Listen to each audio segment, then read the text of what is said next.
we spent nights, running around the neighbourhood, stealing sheets of plywood and lumps of wood and rows of nails. Well, back then they used to come in like boxes. You'd be running down the road in your black hoodie with this box of nails, going, "Oh, we'll nail all the ramp off with these nails," And I guess that kind of sparked it. What is success to you? I think it was a learn to love it experience. And there's always pitfalls that you can fall in, but then you've got no one else to blame but yourself. Number one thing if you're struggling is to catch up with people about it. Lee Cheyne, Yeah. thank you for coming on the podcast. Thanks for having me, mate. We had a bit of a walk down the road to go grab a coffee, and I'm all out of breath. You're not, because you're a runner. I love it. Yeah, we'll talk a little bit. I thought about we that. might do a quick whip around the block, but Yeah. we have to sit down. I know. I come back. I'm all out of breath, and you're just like ready to go. You're just warmed up. Nah. So I really appreciate you coming on. I know you live in the bush. I know you love running. You love being active. We talked a little bit about that before, and you've been in the game a long time. But sort of rewinding a bit back, where did you grow up? Did you grow up in Auckland or? Yeah, I West Auckland kid, Cool. solo mum. So you kind of get out there, and if you want something, you got to do it yourself. So obviously that kind of late 70s, 80s era, it was skateboarding. It was a skateboard ramp, or you have to build it yourself. Because Dad's not there to do it. And, of course, a lot of the other kids in the neighbourhood also from solo homes. So all of a sudden there was like a posse of kids. And, it would probably grate on me now, but, we spent nights, running around the neighbourhood, stealing sheets of plywood and lumps of wood and rows of nails. Well, back then they used to come in like boxes, so we'd have like a 5 kg or 15 kg wooden box of nails. So you'd be running down the road in your black hoodie with this box of nails, going, "Oh, we'll nail all the ramp off with these nails," So the poor builders, I apologise now. They're probably all dead now, but there was years doing that, and I guess that kind of sparked it. Between building ramps and skating, and I used to do a lot of judo and stuff when I was young. Did that right up until my teens. Cool. Surfing, you name it. If there was a sport, I did it. My poor mother, having to put ADD as, so it was kind of like she was just like, get out of the house, go and do something. So we kind of left at the crack of dawn, and we came back in the dark, and that was how things were when you were a key and lock kid. Parents go to work all day, and you pretty much drag yourself up. Yeah, it's a different world back then, right? Way different. Did you so have any? Good though? Yeah, it was awesome. Time of my life. Do you have any siblings? Yeah. I have a sister, 2 older stepbrothers, who are overseas. My eldest is actually a builder also. So he builds in the States, mostly in Washington, so doing a lot of high-end construction over there as well. And he actually ended up moving into home theatre spaces, so specialist kind of home theatre interior fit out. So it's quite interesting seeing the work that comes back from them every now and again. You'll walk in and he'll be doing some guy from the Red Sox baseball team's house, and there's, Lamborghinis in the driveway, and there's stars in the ceilings, and it's quite cool to kind of see that, what's going on. And another brother in Aussie, and my sister's here out in Titirangi with me actually. Cool. So yeah. Oh, awesome. So who were you in high school? Who was Lee in high school? Were you like you were the jock, the arty kid? Were you the I was an arty problem kid, child? actually. A little bit. I was everything. That's, again, the ADD kicked in. I was, first lived in soccer, any sport, I just get stuck in. And then, did a lot of art. And the funny thing is when I finished school, my art teacher put me forward into Wycliffe School of Art and to go and do a Bachelor of Arts degree. And I remember at the time going home, is this kind of, because I was doing art and woodwork basically at school. I was building a boat at school, as part of my last year project. And I remember at the time, I think it was one of my mum's friends said, "Oh, artists don't make money," you know? So it was almost like the light bulb went off. And I think at the time I left school one day and drove to the Unitec, Carrington, well, it used to be Carrington Polytechnic then.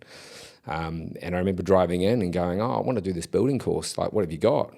And they were like, "Oh, national cert, and it starts in 3 weeks. Yeah, you can just join up."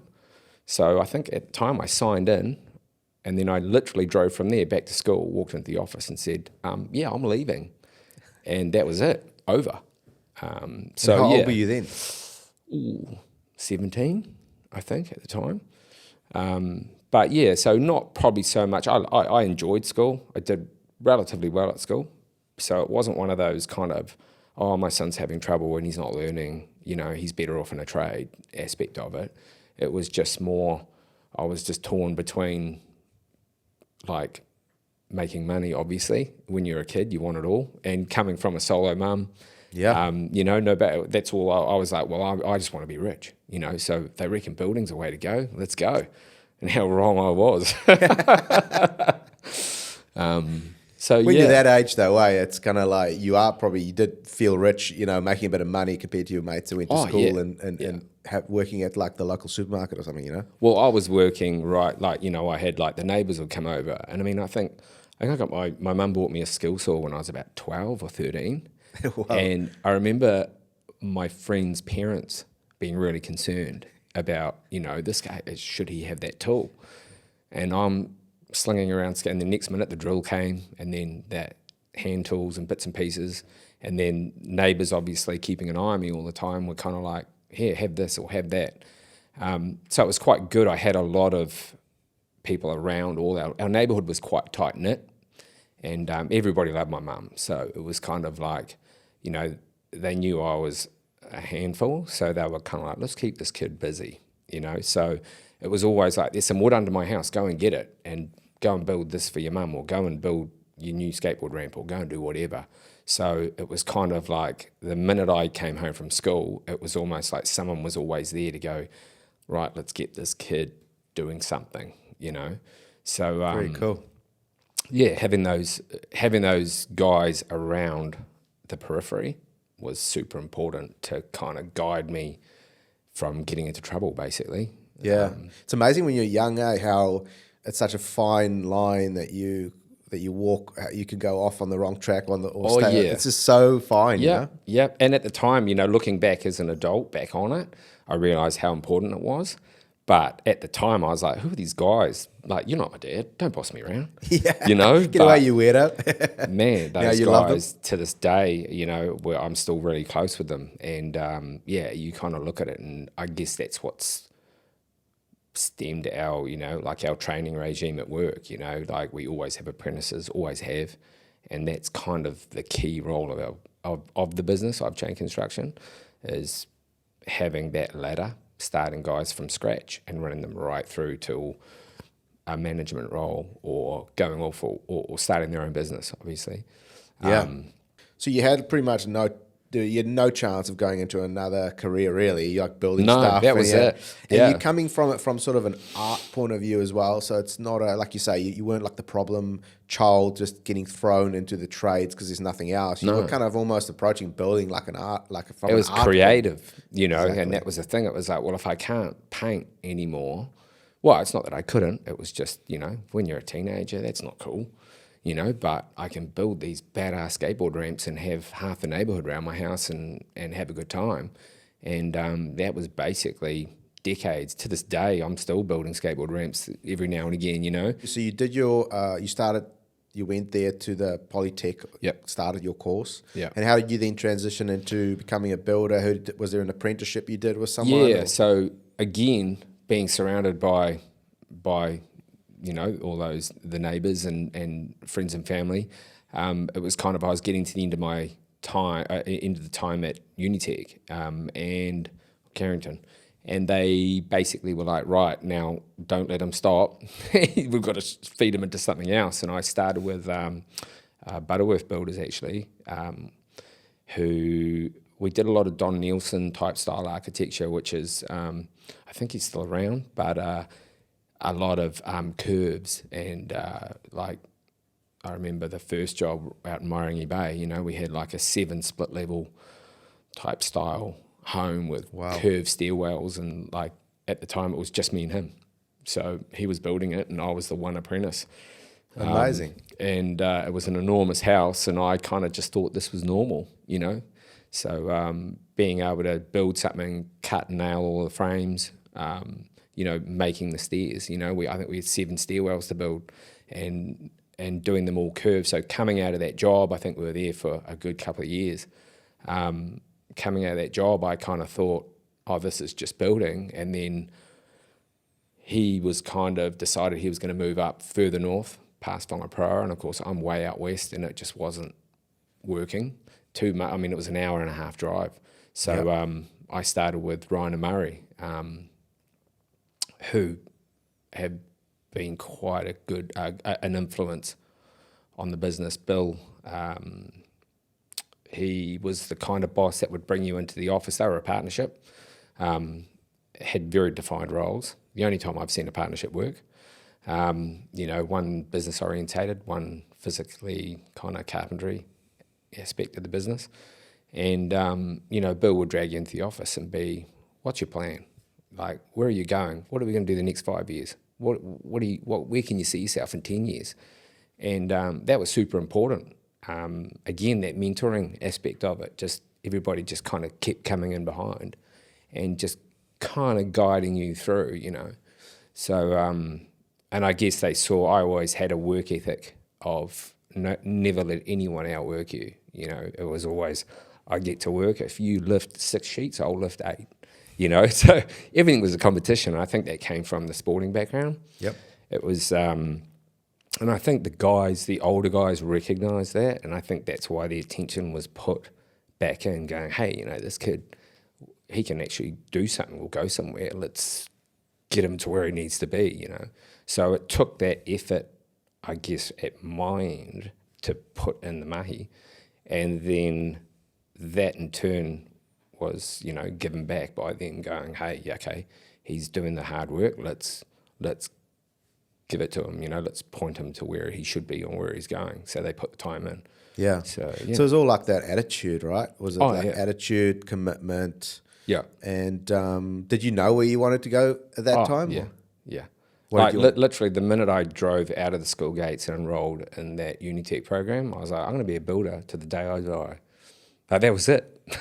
That's amazing. So, eh? yeah. Not everyone gets that. No, you know? and I was very lucky. And I look at guys now who don't know what they want to do, and I'm just like, damn, you know, like I just knew it, and I love it. You know, Yeah. It's like I come home from work now, and I drive straight past the house, straight to my workshop, and I dig through the rack, and I make furniture, and I jump on the lathe, and you know, my wife comes down with a cup of tea. How was your day? We have a chat. And then basically, yeah, it starts to get dark or a bit noisy, and then it's like, all right, back up to the house, have some dinner, and back into it the next day. And that's 7 days a week, and I love it. That's amazing. Yeah, for a lot of people, it's a bit more of a journey finding that, you know, what they want to do. I know I had a friend at school who, from day dot, he wanted to be a pilot. Did everything to become a pilot. Now he's like flying for in Dubai. But that's always, you know, and when you know that early on, it's great because you can put in your 10,000 hours, your 20,000 hours, your 30,000 hours. You can really craft in your skill, you know, level, and become really good at it. And then it's real fun, right? When you're good at it. Yeah. You then went and worked for those guys who really like poured into you, which was awesome, right? How did you then transition into doing your own thing? At the time, I was working relatively independently on site. So coming in as a young apprentice, I think they recognise normally they'd be like, oh, we'll get the apprentice to clean the site or do whatever. I mean, I turned up as I think at the time I probably would have been 19, you know, and I could build a house. And they were kind of like, okay, well, here's a house over here. Do you want to have a crack at that? And we're just going to leave you to it. And, you know, they still, you know, came in every day and made sure, you know, things were happening. But I remember at the time, my boss would turn up and I'm standing a prenail on my own. And I remember him jumping out of the car and it was heaving with rain. And he was like, "What the hell are you doing?" And I'm like, "Well, I want to get these frames up because I've got trusses coming tomorrow." So he jumped out of his truck, starts helping me throw these frames up. He lasted about 15 minutes and just went, "This is ridiculous. Get in your car and bugger off home," And I think I ended up driving around the corner and we left. I drove back to the site and kept going just to kind of go, well, he's going to come in tomorrow and see that frame's up. And that was my mentality of like, well, I'm just not going to let them outwork me, and if I do a really good job here, then he's going to give me the next house and the next house and the next house. So over time, it just got to the point where I was almost like a subcontractor working inside of their business. So if extra jobs came in, they knew that they could rely on me to go, well, hey, we'll just throw Lee on that one, give him a couple of staff and away he goes. And then obviously we went through a few recessions and things slimmed down and they split the company up. And I just got an offer from one of the architects to build a house. So I took a couple of the staff at the time who were kind of jobless. And I just said, well, look, come and give me a hand. We'll build this house. And pretty much that was it. Once we got that one under our belt, the next one comes along and the next one comes along and I haven't been able to stop it. Yeah. So, and have you mostly been working on new builds or is there some big renos in there as well or mostly just new builds? Oh, you name it, everything. Right. So, I mean, a lot of time actually before all these buildings that were sitting in here were built. So like William Pickering Ave, this was all farmland. And at the time I was working for Ryan and Murray, I would come up here at night and I'd get, I'd be doing a fit out for someone and then someone from the next unit would come over and go, "Oh, could you do some petitioning in my unit?" So I'd work 7 till 5 for Ryan and Murray and then I'd drive from West Auckland to here and I'd work in a factory here till 1, 2 o'clock in the morning and then drive home. And at the time my boss was like, "I don't care what you do, just make sure you're here at 7 o'clock in the morning and you're ready to go." I guess when you're young and you've got that energy, you're kind of like, let's do it. But a year later I was exhausted. Yeah. And I think one night I got followed home and all my tools stolen. So that was a hard lesson. So it kind of slowed me down a little bit in a way, focused back on working with the guys and got a little bit kind of, this is not fair, I'm working my ass off and now I'm going backwards. But, it also taught me a few lessons as well. So from everything, anything bad that happens, something good's got to come of it. So, but yeah, in general, it was just, I think, a lot of guys are like that. How do you start? And I'm like, you don't have to be great to start, but you've got to start to be great. You know what I mean? And it's kind of like, I think most guys, the hardest part about going out on their own is actually just starting. It's I don't know. I think everybody thinks that, I've got to have my shit together in a way, to get out there. But and you kind of do. You've just got to. It's not easy. And if you're lazy, don't even think about it, because you will work 10 times harder than you do at the moment in your current job. If you're sitting on a cushy number, stay where you are. Yeah. Don't waste everybody's time, because it's not an easy game, and but it's also super rewarding, Yeah. What are some of the questions guys need to ask themselves before they sort of take the plunge into starting their own thing? They might have been maybe qualified, they might have worked, 4 years, 5 years, whatever for a guy. They can maybe they're one of the guys similar to what you're mentioning. They can sort of be left to run a crew and finish off some projects or whatever. They think, well, I want to maybe do my own thing. Yeah. What is sort of the thought process they need to go through? What's the questions they need to ask themselves to figure out whether they're not ready, but whether they are in the right position to take the plunge? Probably the most important thing is what you're willing to sacrifice, because you'll sacrifice everything. Family time, personal time, I mean, I was obviously with the sporting background, although it was individual pursuits. I was a competitive wakeboarder, snowboarded. I still do to this day. All of a sudden, you haven't got time. You're not putting in the training. You've missed the season, and all the boys have gone to Utah, and you're not going. And that probably didn't help with the fact that, I mean, I had kids at 21, 22. Wow. I think. So, and at the time, I think back now, I'm like, I don't even remember what my kids looked like. And I remember their first day of school. And I remember taking, I think, a morning off to see them off to school. And then it was like, boom, off to work. I think when my daughter was born, I think it was about 9 o'clock in the morning. I think we'd had her overnight. And we had her at home. We went upstairs. My wife was in bed. Baby was all good. The pediatrician left. And I was kind of like, right, you got your cup of tea? I'm off to work. And I remember to this day, I was on a roof in Titirangi. The colour of the roof was Karaka green. I still remember, getting to work, and the plumber and my other guy at the time was just like, what are you doing here? Didn't you just have a baby this morning? And I'm like, yeah, but, nothing I can do. Definitely do not do that. Definitely don't do that.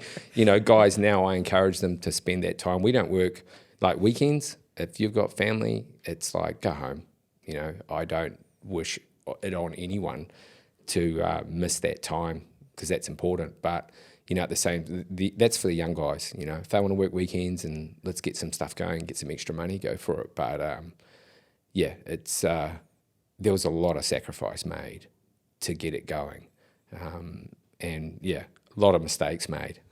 Yeah. But, There's just so many hats you have to wear when you transition over, right? Because you go through your apprenticeship, you learn, you get qualified, you learn everything. Not everything. You might think you learn everything about building, right? But you're kind of competent when it comes to building a house at that point. But then there's all the business side to it as well. You know what I mean? You know nothing. And from the business end, like, what would you, if you go back now, what are some of the things you would do differently in terms of the business aspect to fast track that learning? I don't think there is a fast track. I think there's definitely easier ways to do things. And I think, guys, it's the old adage of play to your strengths. I've never understood the angle of, some people see success as getting off the tools. I kind of look at it and go, when I got into building, I wanted to be a builder, but a lot of guys will get into it and then they spend their entire time trying to not be a builder. So it's almost defining, what do you want to be, a builder or a business owner, or both? And then, of course, you can't do both. So for me, I'm a better builder than I am spreadsheet guy.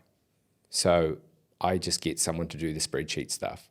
It's like, that's not my forte. And it doesn't interest me. I don't sit there and get excited about it, and life's short. So, do stuff that's exciting, and for me, it's seeing an apprentice click, like seeing you explain something and they get it, and then you watch them do it and achieve it, and then you almost see them puff up. They're like, oh, I know what I'm doing. Yeah, I get it. Wow. That to me, that's what makes me go to work. All the other stuff, it doesn't interest. It's not a monetary thing. As I've got older now, definitely not about money. It's people won't want to hear that. But if I could go to work for free and just hang out with the lads, teach the young guys, and watch them grow, I'd just do that. It doesn't bother me. But, we all like money, don't get me wrong. We need it, It's not the driving factor at all, It's now anyway. Back then, 20 years ago, 100%, I was all about that. But it didn't bring me any enjoyment, I hated my job for a while, which I never thought I'd hate building because it was my thing. So yeah, I guess it's just getting stuff in perspective, But again, a lot of us typically guys learn the hard way, but yeah, getting back to that fast tracking, I think you can be sensible about it. Mentors are everything. If you haven't got someone giving you a bit of guidance, or listening to podcasts like this where you can kind of get a feel for how different guys are doing it, there's probably never been an easier time to make a transition from work into business with all the information that we've got on hand. But you can't do it on your own. And team's important. I'd be nowhere without my team. They are amazing. And of course my wife, she's literally been the ride or die. Tough times, tax issues. I think everybody gets into those. That's a hard lesson to learn. Don't mess with the IRD. So yeah, it's kind of, she does all the off-site project management. She was working for a project manager prior to COVID. And of course, when everything kind of went sideways, we spent kind of 2 months at home, and it was like, do I really want to keep driving to Takapuna every day? A lot of life changes made over COVID for quite a lot of people. And it was like, well, look, just give me a hand. I don't want to be in the office anymore. I want to get back out and build stuff. So, she kind of took more of a full-time role, handling that aspect of the business. We have a girl that just does all of the books, all the payroll, everything. Guys will come to me and go, how do I fill out a timesheet? I'm like, I don't know. It's like, we've got someone for that. It's like, you come to me if you want to know how to put a weatherboard up. Yeah. But that other aspect of it, it's like you can have a sit down with Tessa, our office girl, and she'll put you through the whole thing. Yeah. Again, it's just playing to the strength. Tessa's a guru, so that's what she does. My wife's good at what she does.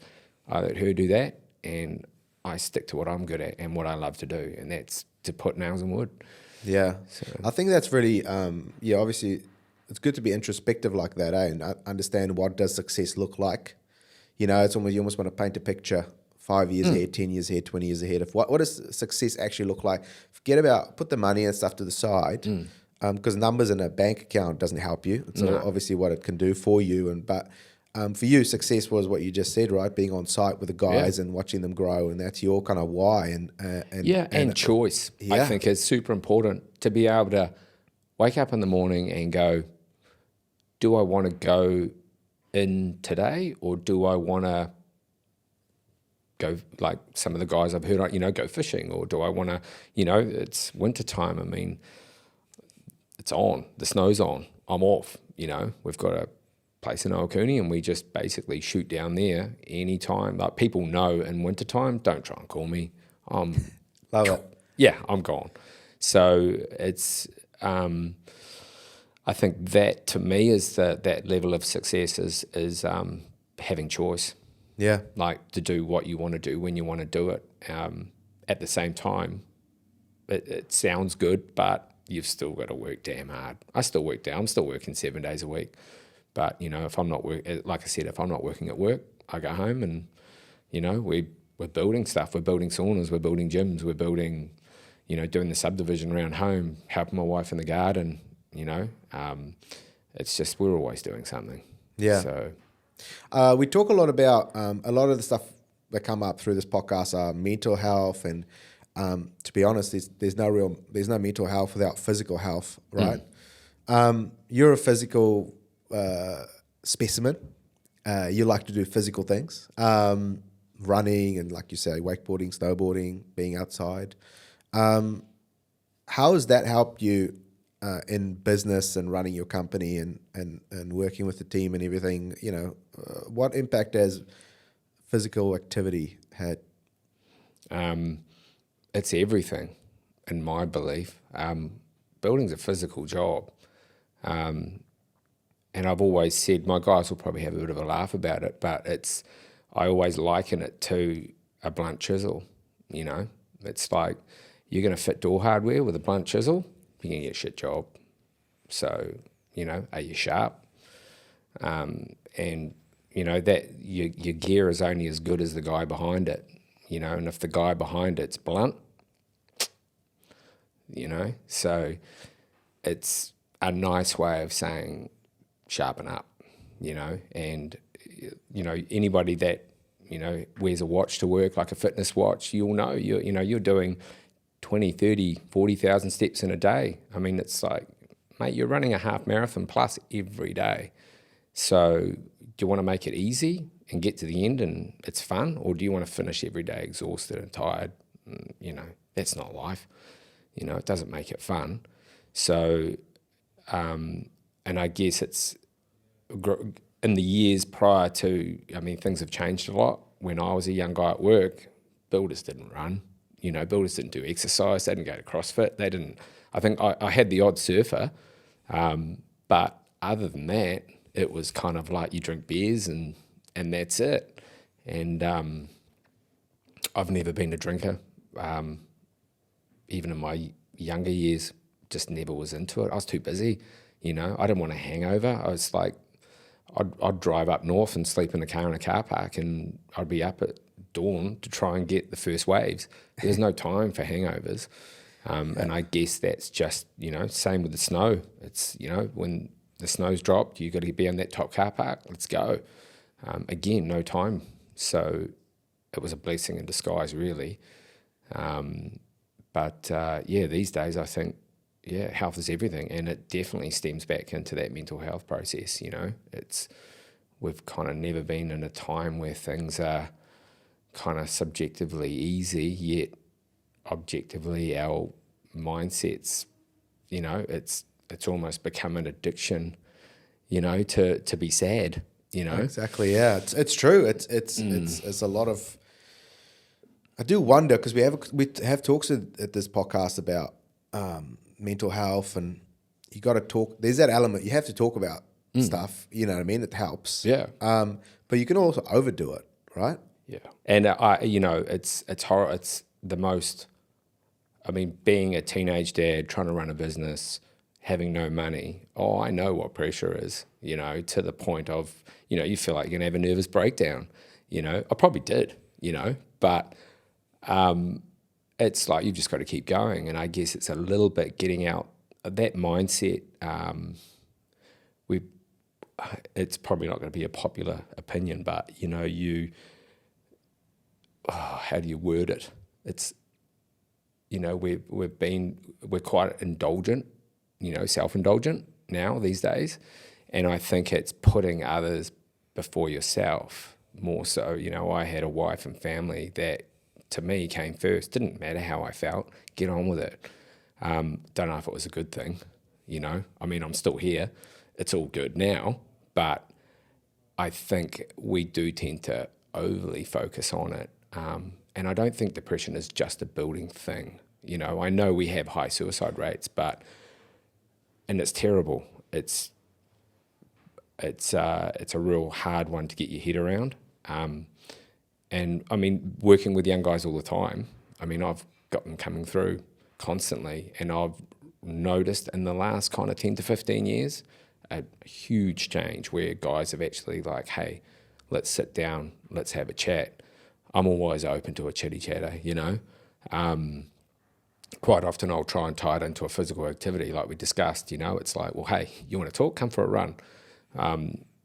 And it's kind of like, they think they're coming for a short run. We could be 40 Ks in the bush, and it's like, well, we're only halfway, and another 5K, you're going to see Jesus, So, and then they're crying about something completely different. They've forgotten about that issue. Not to make light of it. I think it's just, trying to get that behaviour put in perspective, and whether that response is warranted for the issue at hand, It's a real tricky number. Yeah. It's a hard one, because I know that it's like you said, how do you put this? It's very popular to be like, just talk about it, just keep talking about it. But there's also like an element of like pain in life is really important. Yeah. And it's almost like, and sometimes it's important to walk through it and get to the other side, and that's how you overcome. Oh, rather 100%. than just not wanting to walk through it and just rather just talk about it. Sometimes you just have to walk alone and walk through it, and you'll get to the other side and you'll be a better man, a better woman. And then there are other times where you need to talk more. So it's definitely, I think it's nuanced, and it's probably individual to each person. It's definitely individual, and it's just, it terrifies me that sometimes I think, I think you can always judge a person's level of success by how they cope with, how disciplined they are, or how they position themselves in times of stress, But yeah, it just worries me that sometimes, are those emotions warranted? And it's like sometimes, like if you've got a kid, in the supermarket, and they want that chocolate bar, and you're like, no. And they throw themselves on the floor, have a hissy fit, and it's usually followed up with a, in the car, hey, that's enough. That's bad behaviour. It's not good enough. And, what ridiculous behaviour for something like that. And in a way, is there any difference to sometimes talking to an adult like that, saying, hey, look, I know you've got this going on, but is this emotion warranted for what's actually going on? Or are you maybe just feeling a bit too sorry for yourself? And sometimes it's more about you. You've got kids at home and a wife relying on you, as well as your teammates at work, we all rely on each other. When you've got one person letting the team down, that has an effect right through. So I guess it's just trying to, I suppose, put things in perspective. And then you've got those that are genuinely suffering. And, you don't want guys taking that attention away from guys that are genuinely suffering and genuinely need help. So I guess it's just, sometimes quieten down let's talk about it, but let's not overstate it. And maybe let's do it while we're, let's go for a mountain bike ride, or let's go for a run, and you can solve the problems of the world after a few hours, I find physical activity is the best way where you can just talk openly with a mate, because, I've always been a firm believer, especially guys, to tie it with an activity or a physical activity, something, even if you did something like go fishing or something, if you're doing something, then the chat's more natural, and you can have, sometimes when you sit like we're sitting right now, it's not always the best way to get a message across. No, it's super uncomfortable, for blokes, and I guess it's just, like you say, everybody, emotions are like tides, they come in and out, they're never stagnant, and like, anything worth doing is hidden behind something really difficult, and it's like running a business, it's going to be hard, but if you get it right and you work really hard, the other end is great. And look, I'm here on a Friday morning having a chat with you, and we've had a good coffee, and I mean, I could be sitting in a job being, I'm 15 minutes late, I'm getting yelled at by the boss. It's refreshing to kind of be able to go, hey, I want to give my time to something like this, and it's my choice that I can just jump in my car and come up here and sit in front of you. And to me, that's success. You know what I mean? It's, I guess. Yeah. No, I definitely get that. Yeah. And we love it that you are able to come. Okay, let's talk about your company for a bit. The builders there's builders out there, they want to know.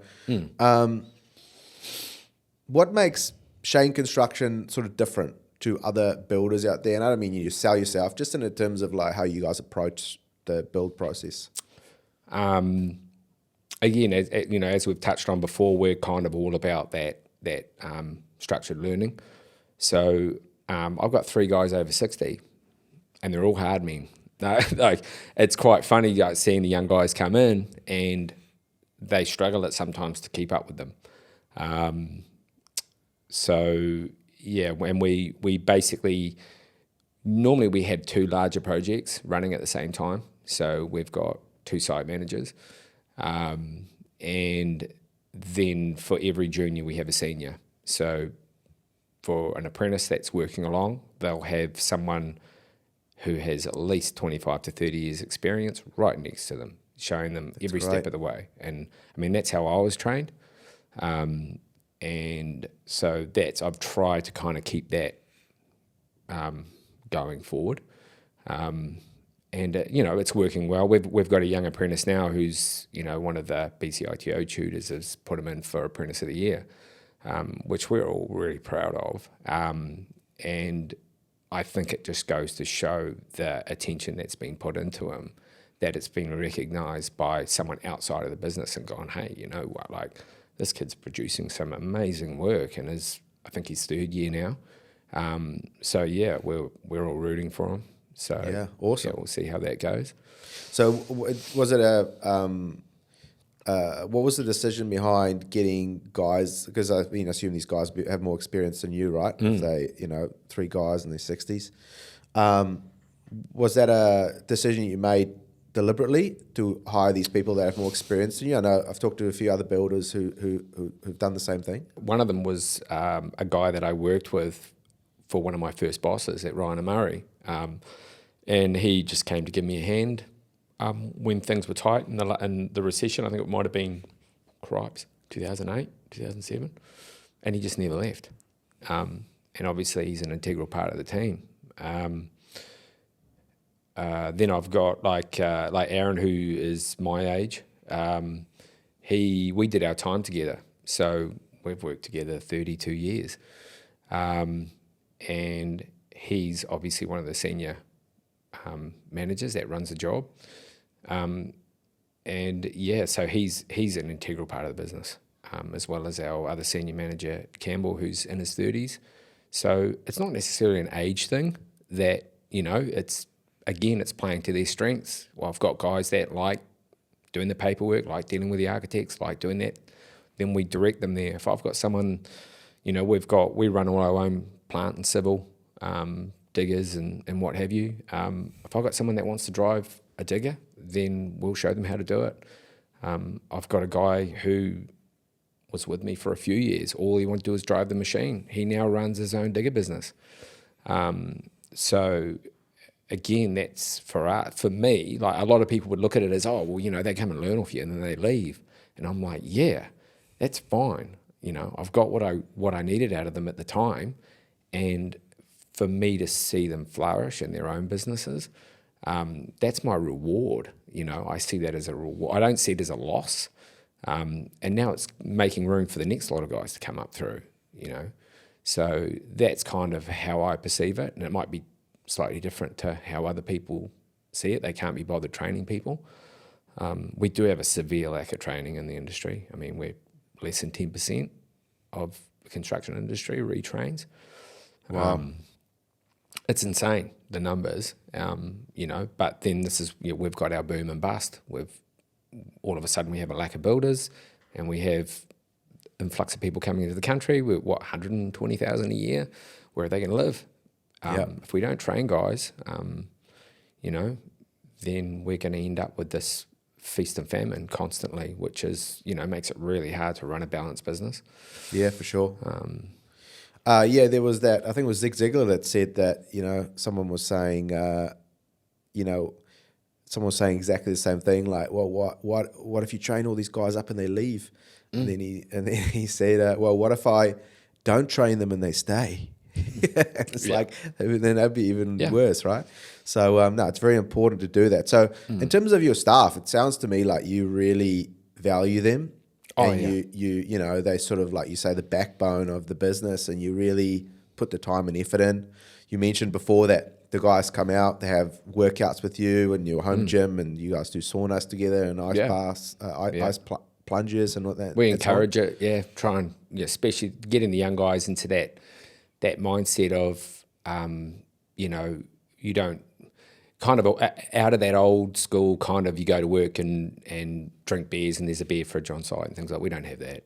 It's like there's kombucha if you want it. Drink water, make sure you got electrolytes in there. We treat it like I treat it every day when the guys are working away. It's like, hey, we're running a marathon today, so let's fuel up and let's get through the day. And when we finish it, it's you know, you should be feeling good at the end, you know, and make the day enjoyable.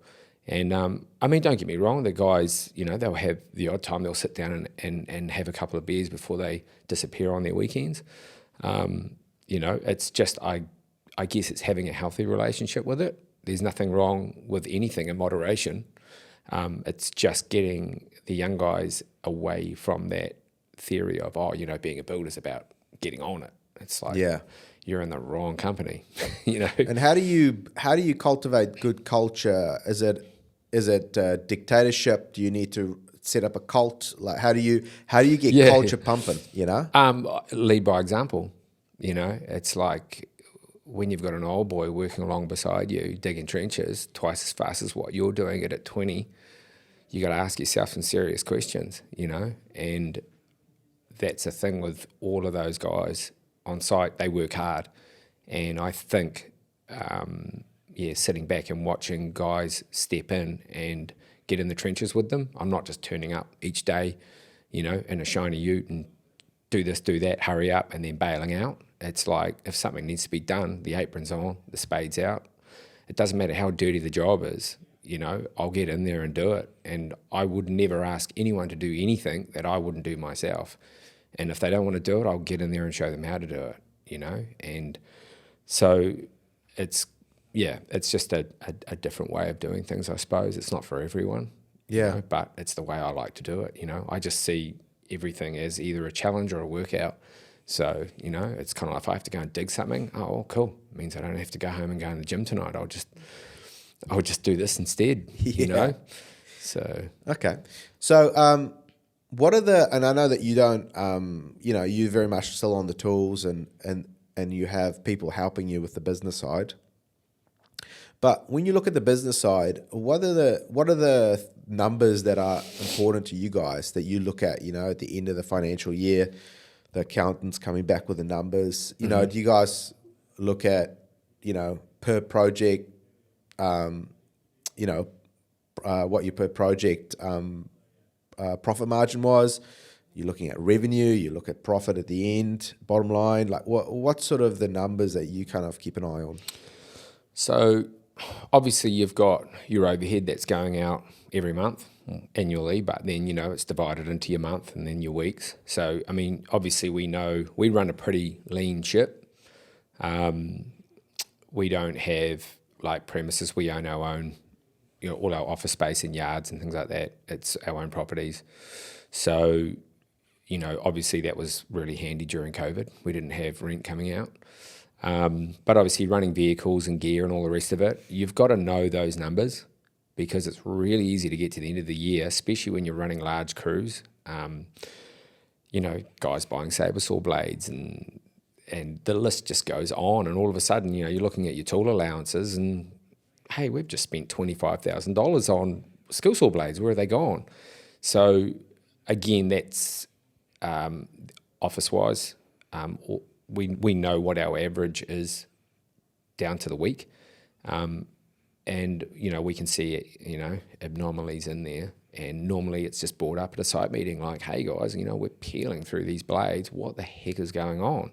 You know, and it could be just guys using the wrong tool for the wrong job and wasting stuff. So we try to keep an eye on that. But then you got to kind of not sweat the small stuff too much either, because that can sometimes draw you away from bigger issues, you know.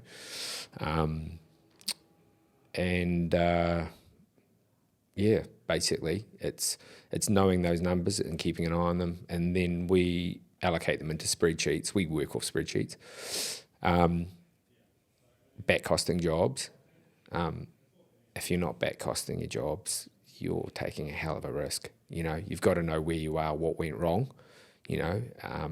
So we can kind of, when we're repricing jobs, for instance, we can look at, say, for instance, weatherboards. We've got it down to a point where we're like, okay, is it level 1, 2, or 3? Well, level 1 is a single level standalone. Level 2 is a dual story, you know, with intersections and maybe a deck. And then a level 3 weatherboard might be multi-story, super complicated, historical type setup. So if we're repricing new work that's coming in the door, or other historical jobs, I know that I can look at that meterage rate on the weatherboards and go, that's a level 3 meterage rate that we're going to apply against that constant. Yeah. Opposed to just going, throw it at a QS and then they just put a New Zealand standards number on it and then you're just relying on them being right. Yeah. We do use QSs, but we use our numbers.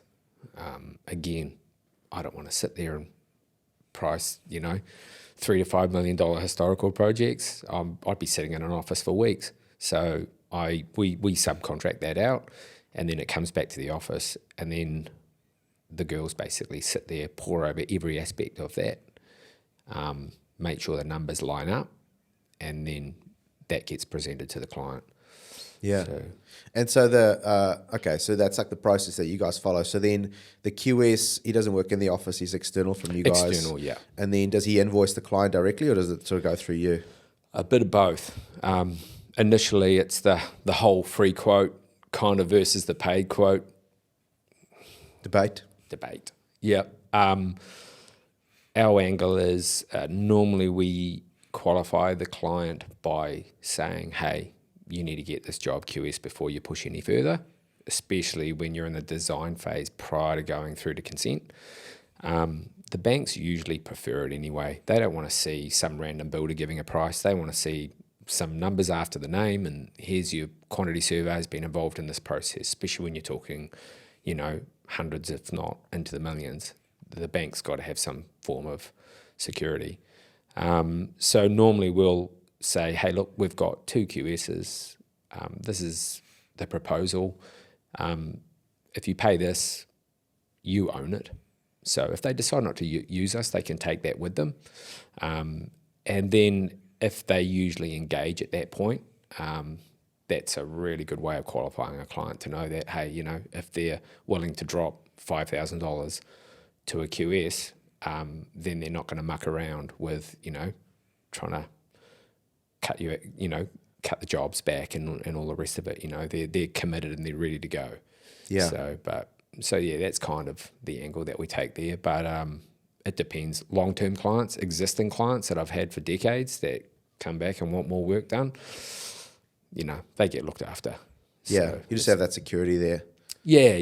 We have really good relationships with clients. Clients I've done work for decades.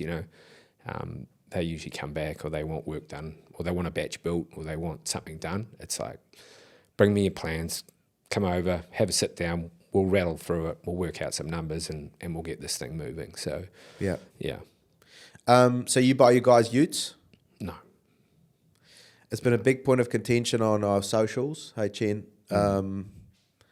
where Henry Dunham came on and said he doesn't buy his guys utes, and man, the internet went crazy. What's your sort of thought process around not doing that? So our main, it's a tough one. Nobody bought me a ute, It's kind of hardened up, but at the same time, I have my foreman, Aaron, who we did our apprenticeships together. I mean, we went through kindergarten, primary school, high school, did our apprenticeships. We've been lifelong friends.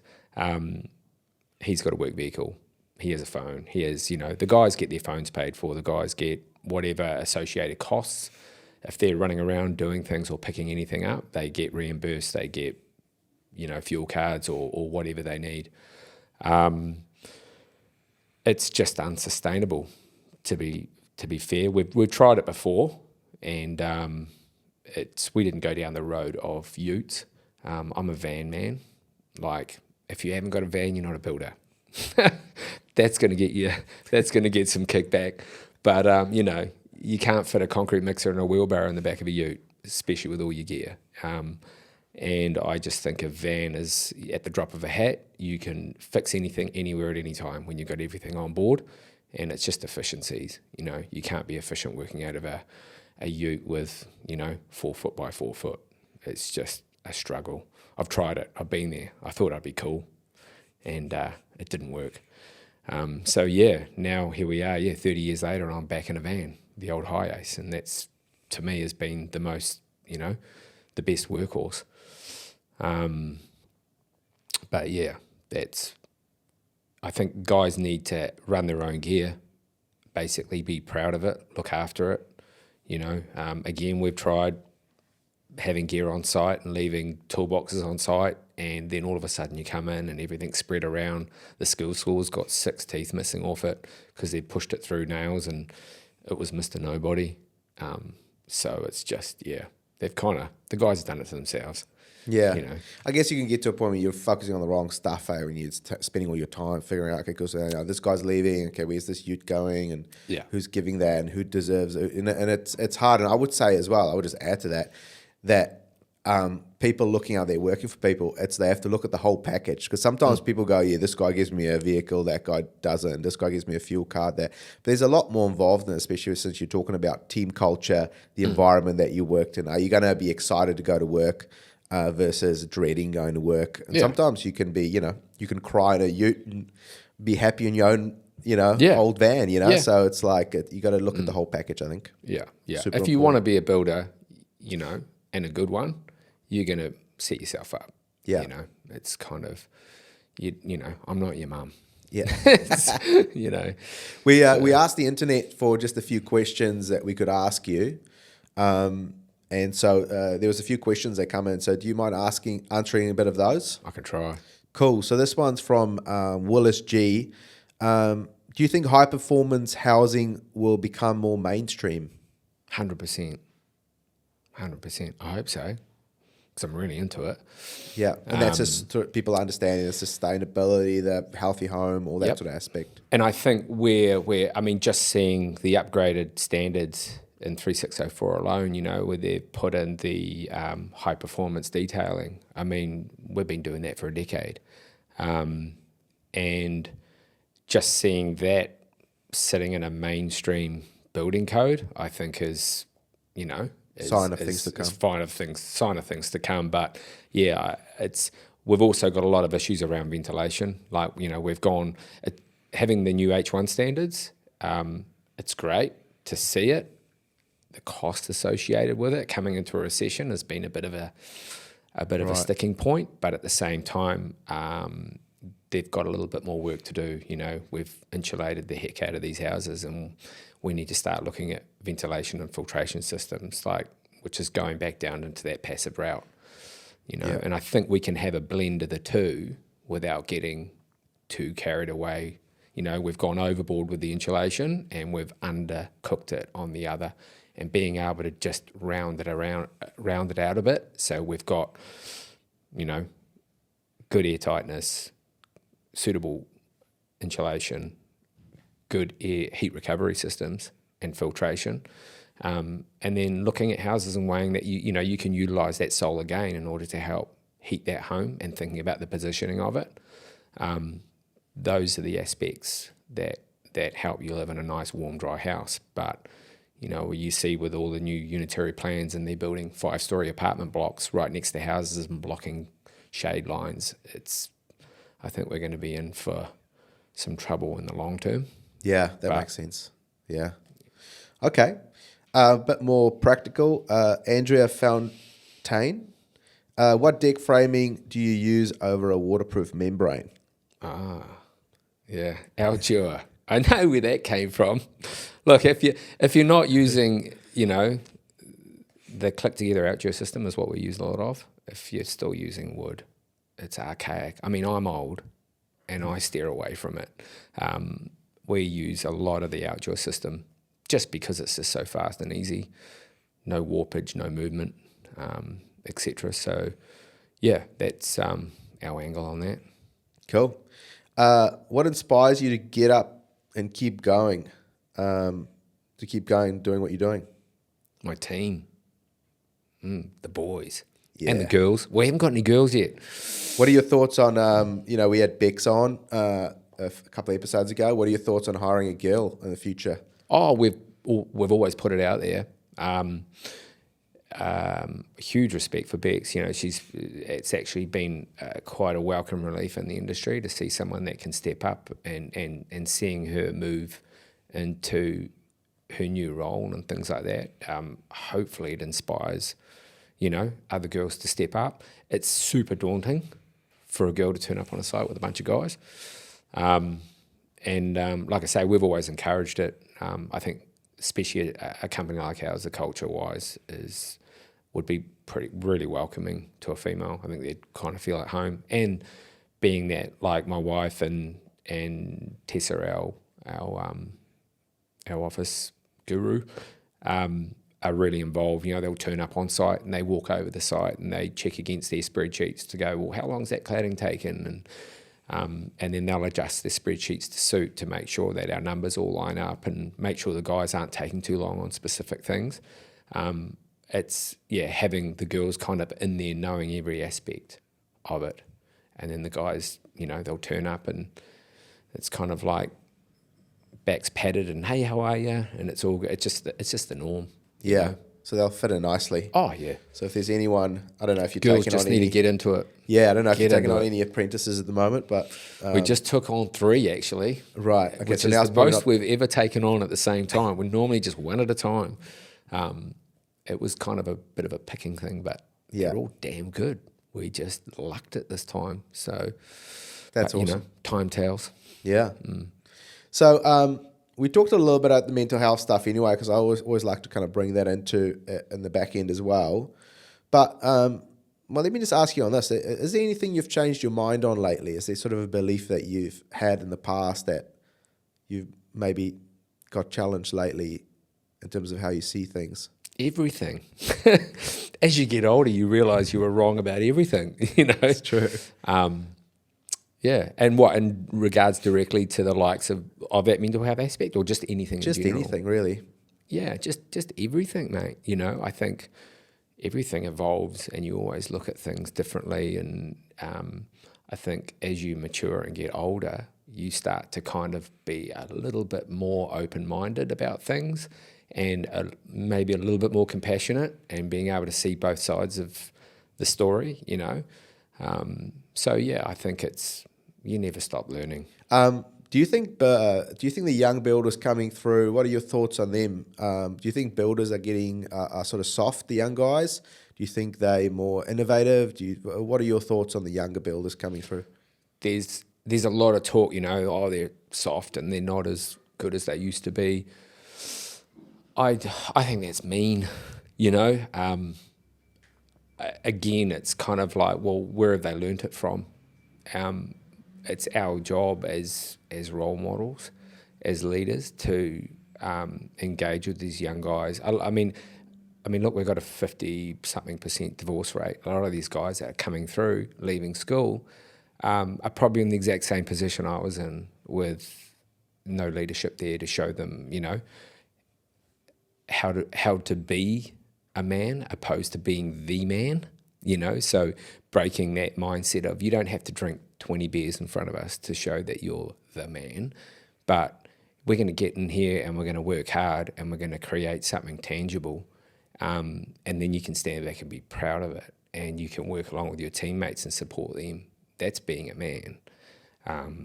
So it's that, hence why I suppose leaning back on that apprenticeship aspect of it, I almost see it as a duty that I got given a hand up, and it's kind of up to us to help them back.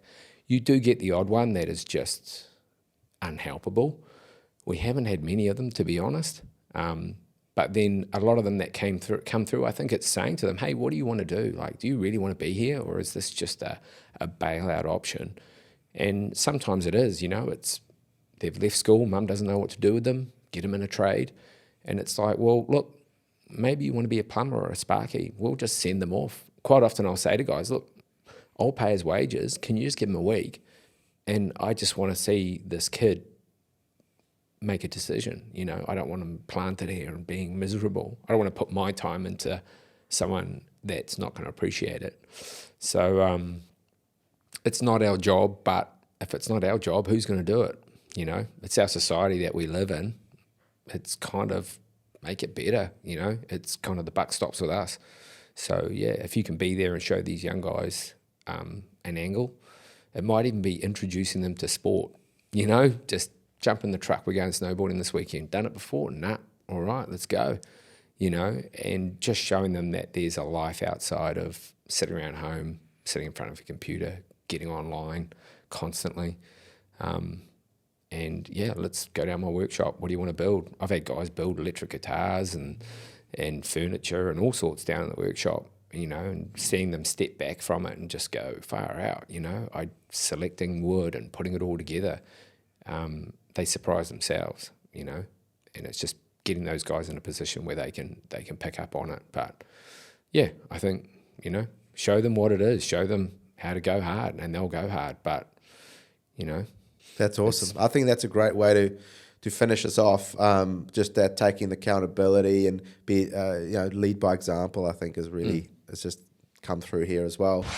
I should mention that people would have seen on the start of this video, just in our intro, that we actually, after 5 or 6 weeks, hey Cheyne, we have a content partner now, Lee. Oh, wow. So we had the guys at Abodo reach out to us after a few episodes, and they just said they wanted to get involved. They want to give back more to builders. Cool. You know, a lot of the attention's given to a bit of the other people around the project, you know, whether it's the architect or the other suppliers or whatever. But builders don't always get the credit, and we need to lift them up, you know what I mean? And so they deserve to be lifted up. So Aboda wanted to get involved, and so we're really pumped.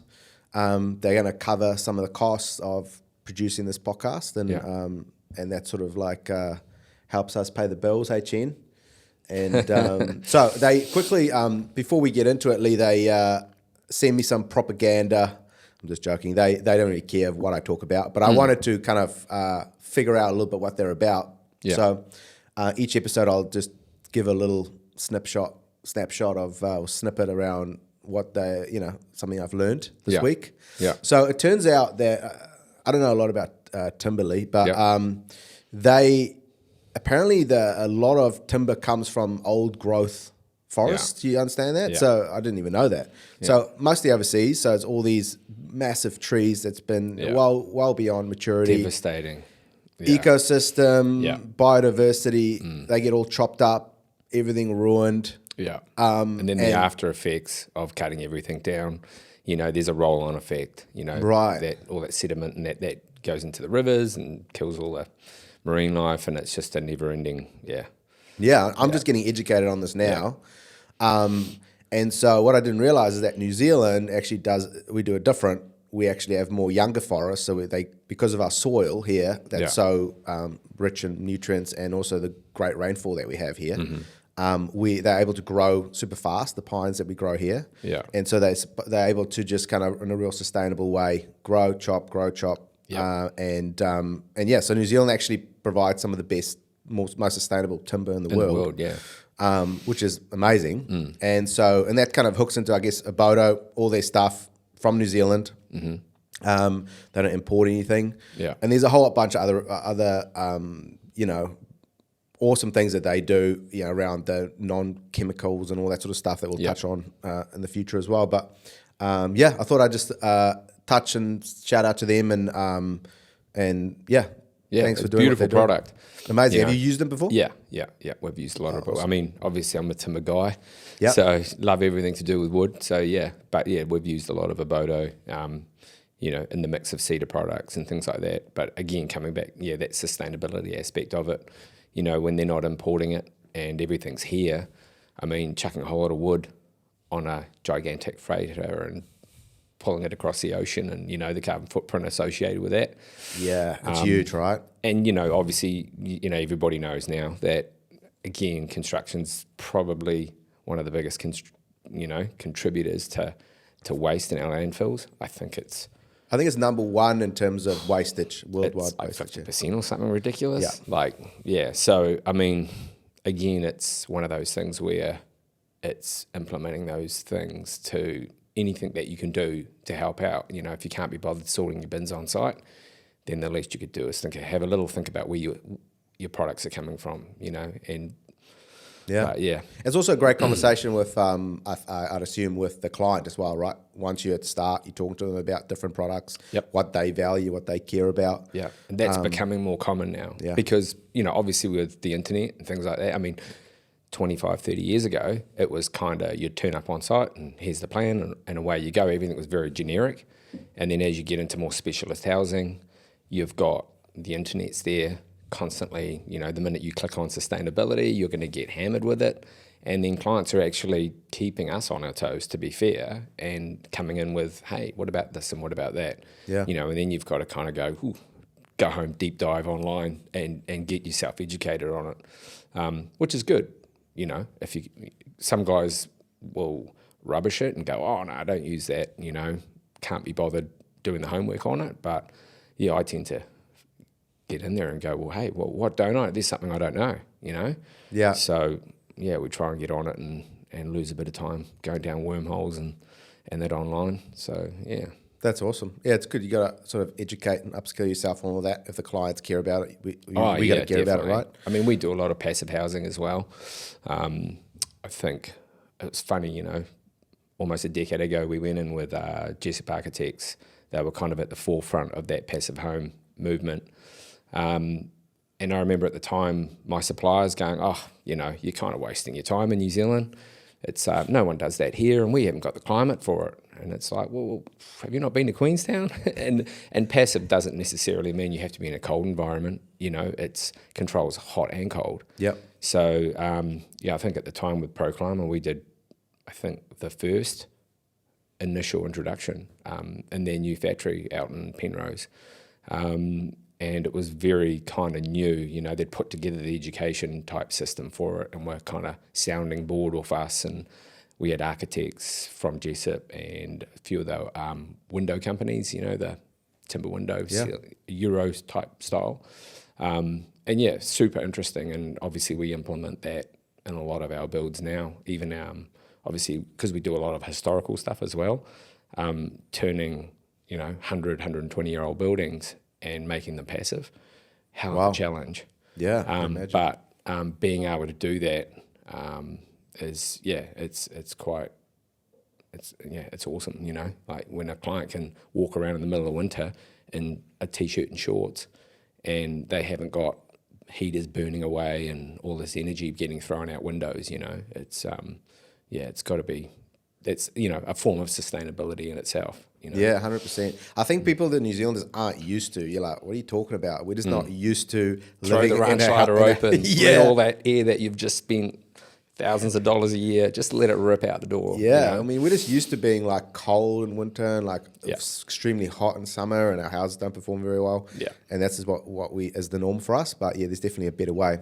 Lee, this has been awesome. At the end of every episode, we do a little rapid fire. Yeah, you happy to shoot through a rapid fire? I'll try. Yeah. Well, you can just say pass if you don't know the answer or whatever. So yeah, let's do it. Lee, how big is your team? At the moment, I think we've got 13 on the ground and subcontractor, which is another 2, so 15 at the moment. Cool. And what is your crew mix of those guys? 50. 1/3 over 50, a third kind of middle, so mid-20s to early 30s.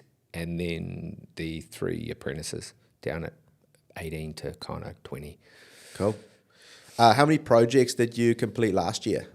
I was just looking at that. About 6, I think we did last year, obviously.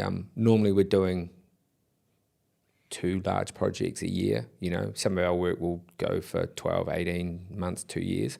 Obviously with the floods that came through in February, there was a lot of unexpected jobs that popped up. So although it was a horrible thing for the people that had to suffer through it, it was an opportunity for our mid-level builders who are freshly qualified to kind of step out and go, right, well, I think you can handle this on your own.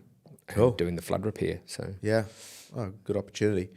What was your turnover last year? Under 1 mil, 1 to 3 mil, 3 to 5 mil, 5 to 10 mil, 10 to 20 mil, 20 mil plus? 3 to 5 is kind of our average. What's the lowest gross profit margin building companies should be aiming for? Lowest. It is what it is, you know, when times are tough, but, you know, you don't make any money making 5%.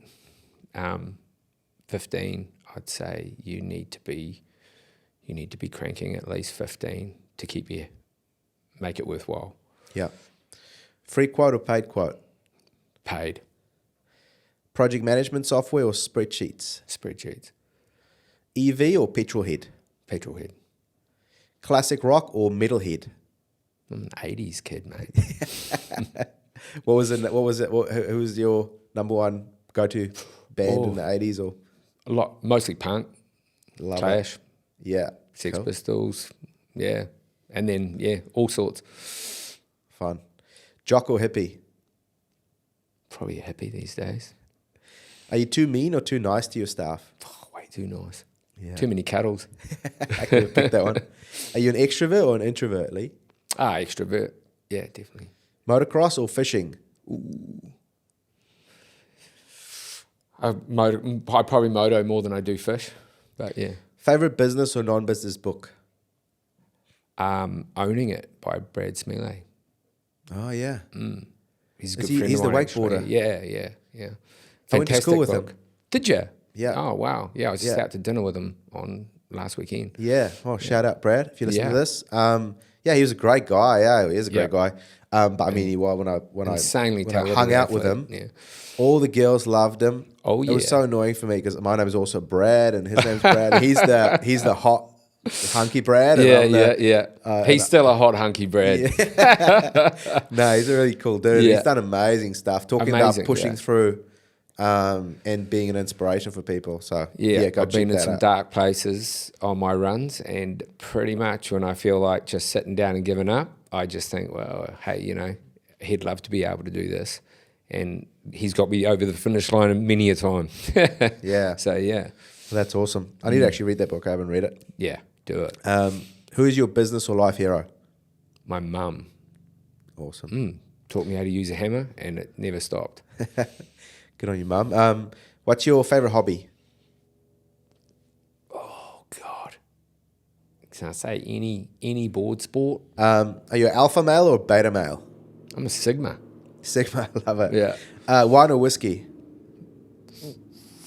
Non-drinker, but I do like an old whiskey, definitely. Old-fashioned all day. Okay. Kombucha or coconut water? Ooh. Both. I have to do both. Makita, DeWalt, or Milwaukee? Makita. Glass half empty or glass half full? Always half full. Do you think most about the past or about the future?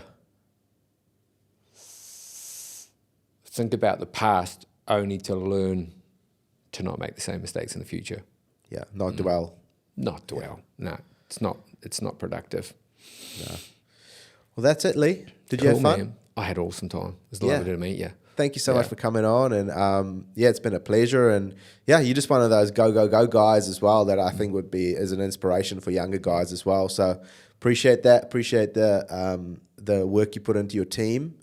And and just giving back attitude. I love it. So Thanks, man. Yeah, thanks and so much look, for coming on. it's awesome what you guys are doing here. It's a long time needed, and I'm just hoping that guys get what they need out of it. And again, on our socials, anybody's welcome to contact me anytime. If you want to come for a run and a chat and try and solve the problems of the world, hit me up. Well, you heard it, guys. Do that. So thanks, Lee. Appreciate it, man. Thanks. See you guys.